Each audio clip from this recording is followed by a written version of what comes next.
बिस्मिल्लाहिर्रहमानिर्रहीम। मौलाना उमर इशरवी रहमतुल्लाह अलैह साबिक खतीब दाता दरबार मस्जिद। आप दाता दरबार मस्जिद के खतीब थे और खुतबा जुमा इरशाद फरमा रहे थे।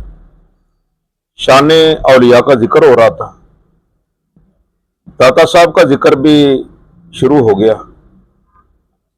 कि अल्लाह के वली हैं और अल्लाह के जो वली होते हैं वो अपनी करामात का ज़हूर करते रहते हैं, जिंदगी में भी और बाद अज वफात भी उनकी करामात का ज़हूर हो सकता है। तो दौरान खुतबा एक फौजी खड़ा होता है, या हजरत मुझे भी 2-3 मिनट दे दें, मैं भी कुछ अर्ज करना चाहता हूं। तो मौलाना उमर इशरवी रहमतुल्लाह अलैह फरमाने लगे, हाँ नौजवान आप फरमाएं। वो नौजवान कहने लगा, या हजरत जब 1965 की जंग थी, और ये 1965 की जंग के थोड़ी देर बाद का वाकया है, जब 1965 की जंग जोरों पे जारी थी, मैं लाहौर के एक महाज पे तैनात था। तो मैं गोली चलाता रहा। मैंने देखा पीछे मुड़कर कि मेरे पास सिर्फ 2 गोले बच गए हैं। तो मैंने सोचा अगर ये अब चला दिए तो मैं तो बिल्कुल नहत्ता हो जाऊंगा, मेरे पास कुछ नहीं बचेगा। क्यों ना ठहर जाता हूं और दुश्मन के करीब आने का इंतजार करता हूं, ताकि मैं ज्यादा से ज्यादा दुश्मन को नुकसान पहुंचा सकूं। तो मैं ठहर गया और दुश्मन अपने गोले बरसाता रहा।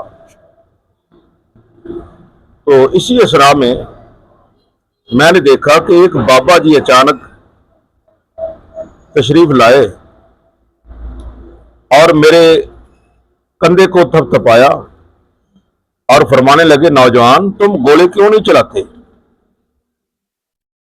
तो बाबा जी की दाढ़ी भी माशाल्लाह सफेद थी और दस्तार थी, तो नूरानी चेहरा था।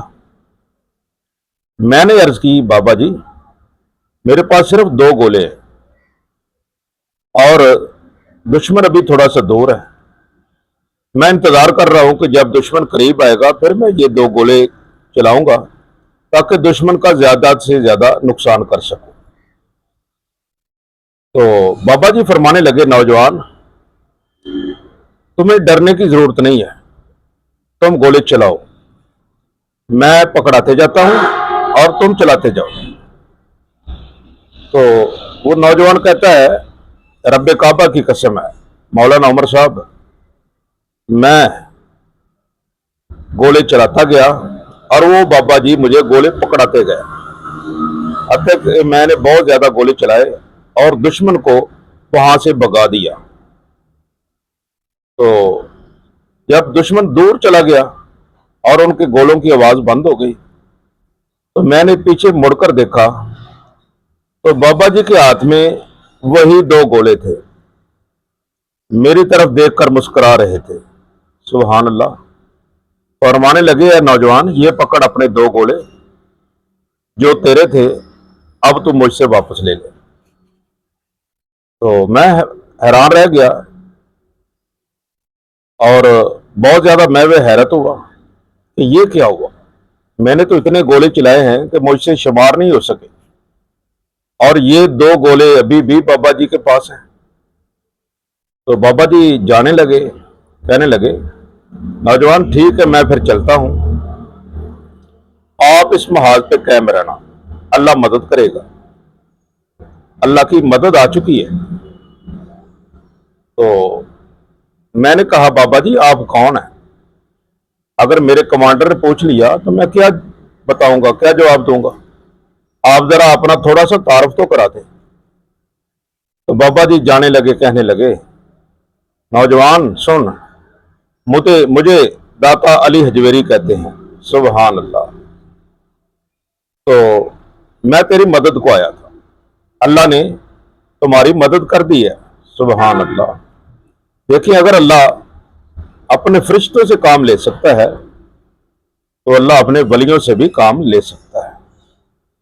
यकीनन अल्लाह के वली बाद अज वफात भी जिंदा होते हैं और अल्लाह उनसे जो काम लेना चाहे वो काम करते हैं, और फरिश्तों की तरह वो इंसानों की मदद भी कर सकते हैं।